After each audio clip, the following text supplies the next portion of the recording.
વડોદરા જિલ્લા પોલીસ અધિક્ષક રોહન આનંદના અધ્યક્ષપદે ડભોઈ પોલીસ સ્ટેશન ખાતે તારીખ 14 સપ્ટેમ્બર 2024ના રોજ મુસ્લિમ કમિટીના વિવિધ વિસ્તારના આગેવાનો તથા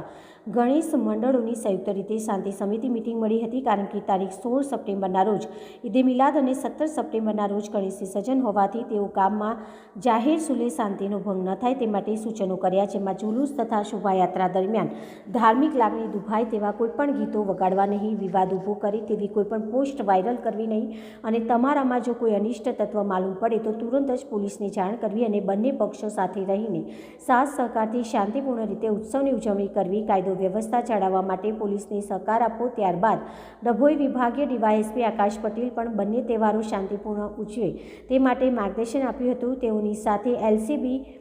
આઈ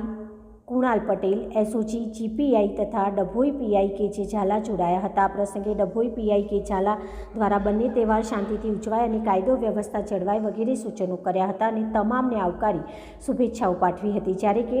નગરપાલિકાના પ્રમુખ શાહે નગરપાલિકા દ્વારા હીરા વાગોળ બહાર કૃત્રિમ તળાવ બનાવી વિસર્જન દરમિયાન તમામ પ્રકારનું સુંદર આયોજન કરવામાં આવ્યું હતું, જે અંગે જાણકારી આપી હતી। આ પ્રસંગે ગુજરાત ભાજપ સમિતિના સદસ્ય અને વડોદરા જિલ્લા મંડળના પ્રમુખ શશિકાંતભાઈ પટેલ, વડોદરા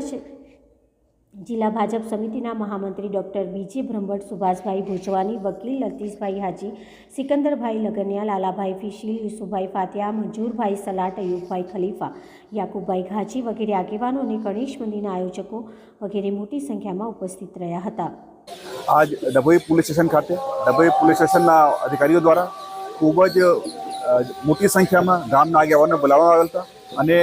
એમાં ડભોઈ નગરપાલિકાના અધિકારીઓ પણ આવેલ હતા અને આવનાર ગણેશ ઉત્સવ અને ઈદે મિલાદનું શું આયોજન છે આ બાબતમાં બધા લોકો સાથે ચર્ચા કરવામાં આવેલ હતા અને કાયદા વ્યવસ્થા જળવાય આ બાબતમાં અધિકારીઓ દ્વારા લોકોને સૂચના પણ ઘણા બધી આપવામાં આવેલ હતી।